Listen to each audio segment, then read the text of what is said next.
बहुत सारे खदशात ऐसे थे कि जो लोग जाहिर कर रहे थे कि क्या होगा इस मरतबा। पिछली मरतबा तो RTS था, इस मरतबा क्या होगा। तो इस मरतबा भी ये हुआ कि वो PTA और वो वजारत दाखिला जो ये कह रहे थे कि हम नेट बंद नहीं करेंगे और सर्विसेज मौजूद रहेंगी, उन्होंने नेट, उन्होंने तो मोबाइल ही बंद कर दिए। डिजिटाइजेशन का ज़माना है।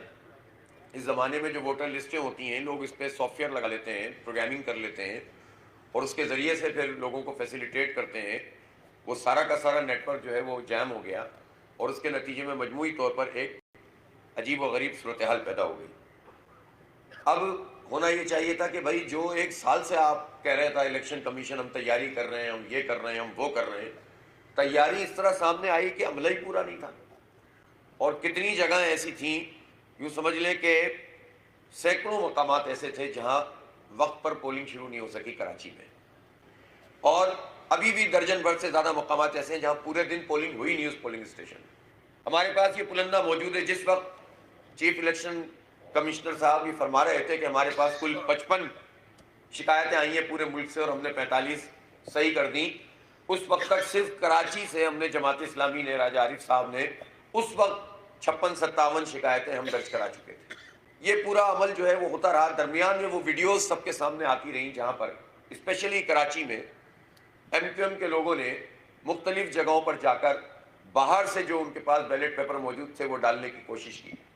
कुछ जगह लोग उन्हें पकड़ने में कामयाब हो गए, कहीं पर किसी प्रिजाइडिंग अफसर ने रेजिस्ट किया, लेकिन ज़्यादातर ये कार्रवाई वो खवातीन के बूथ में डाल रहे थे आपने, और हमारा वो खदशा दुरुस्त साबित हुआ। लोगों ने सवाल किया था कि आप अभी से खदशा, वो दुरुस्त साबित हुआ कि इन लोगों को पहले से बुकें दे दी गई थी ताकि ये इसको इस्तेमाल करें और उसके नतीजे में ये पूरे अमल पर असरअंदाज हो। अल्हम्दुलिल्लाह जमात इस्लामी इस वक्त शहर में एक बहुत अच्छी पोजीशन के साथ मौजूद। हम ये चाहते हैं कि जो हकायक हैं वो कौम के सामने आए। टर्नआउट बहुत बेहतर था, जमात इस्लामी बहुत आगे, सर्वेज भी बता रहे थे, और आज सब ने अपनी आंखों से मुशाहिदा किया है, जमात के कैंपों को देखा है, वोटर से राय ली है, पूछा है। और मुझे कहने में कोई बात नहीं है कि अगर सेकंड नंबर पर कोई पार्टी मौजूद थी तो वो PTI और आज़ाद उम्मीदवारों के तौर पर मौजूद थे। लेकिन जमात इस्लामी चूंकि कराची शहर में स्पेशली एक बड़े स्टेक होल्डर के तौर पर मौजूद है, तो अल्लाह का शुक्र है कि लोगों ने रिस्पॉन्ड किया। हमें लोगों से कोई शिकायत नहीं है, अल्हम्दुलिल्लाह। लोगों ने वोट डाले हैं और पूरी आमादगी के साथ डाले हैं। लेकिन अब हुआ ये कि फिर 5 बजे के करीब वही कार्रवाई डालना शुरू की जो माजी में होती थी। वही असलहे का आज़ादाना इस्तेमाल, शाह फैसल कॉलोनी नंबर 5 में कब्जा कर लिया, गोलियां चलाई, पुलिस मौजूद, रेंजर्स मौजूद, कोई पूछने वाला नहीं है। आप शिकायत करें तो किससे करें? जब असलहे के जोर पर आप सर पर कनपुटी के ऊपर आप बंदूक रखकर पोलिंग एजेंट को बाहर निकाल देंगे तो क्या करें? अपने जवानों को कत्ल होने दें? जो नतीजा हम जेन्युइन तरीके से, जो इनको धांधली से रोकने में कामयाब हो जाएंगे तो हम ही जीतेंगे। पूरी दुनिया जानती है, हर सहाफी जानता है, दिल की आवाज है आप लोगों की। आप भी घूमे फिरे MQM के कैंपों में। जो आज सन्नाटा था वो सिर्फ हुकूमती और रियासती ताकत से मुसल्लत हो सकते हैं। अवाम ने इनको कुल्लियतन मुस्तरद कर दिया है, बिल्कुल टोटली मुस्तरद कर दिया है। फिर शहर को उसी तरह असले के हवाले करने की कोशिश। मैं अब भी वार्न करता हूं कि इससे लोग बाज आ जाएं। इलेक्शन कमीशन अपना रोल अदा करे, जो जेन्युइन नतीजा है उसको कबूल किया जाए। हम जीत रहे हैं, हमें जीतने दिया जाए। जो जेन्युइन तरीके से जीत रहा है उस पर कोई एतराज नहीं है। बाज़ जगहों पर पीपल्स पार्टी के लोगों ने भी यही हरकत की है।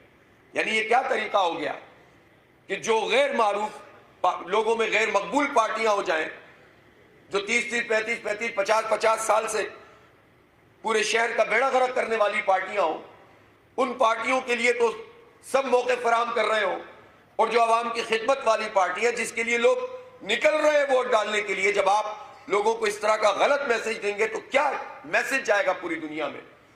आज सोशल मीडिया के जमाने में चीजें रुकती नहीं है, इसलिए और जबरदस्ती के नताइज मुसल्लत न किए जाएं। आज सुबह ये सर्विस बंद करके इलेक्शन कमीशन ने उसी तरह का रोल अदा किया, और कितनी ढिठाई से ये कह दिया जाए कि जनाब सर्विस मैंने मुअत्तल नहीं की। चीफ इलेक्शन कमिश्नर साहब, आइन की आर्टिकल 220 के तहत आपको ये इख्तियार हासिल है कि आप किसी भी इदारे को पाबंद कर सकते हैं वजारत दाखिला आपके मातहत इदारा होता है इलेक्शन में। आप ये नहीं कह सकते कि मैंने तो नहीं कहा था कि बंद कर दी, इसका तो मतलब ही है कि आपने कहा था। तो आप ये क्या करना चाहते हैं? तो कौम के साथ ये खिलवाड़ ना किया जाए। 48 अरब रुपए इस इंतखाब में कौम के टैक्सों के पैसों से लगे हैं। 48 अरब रुपए लगाकर अगर आपको पसंद के नतीजे चाहिए तो ये एक्सरसाइज करने की जरूरत क्या होती है? तो जमहूरियत को जमहूरियत रहने दें, इसको इमरजेंसी और मार्शल लॉ तो नहीं बनाए।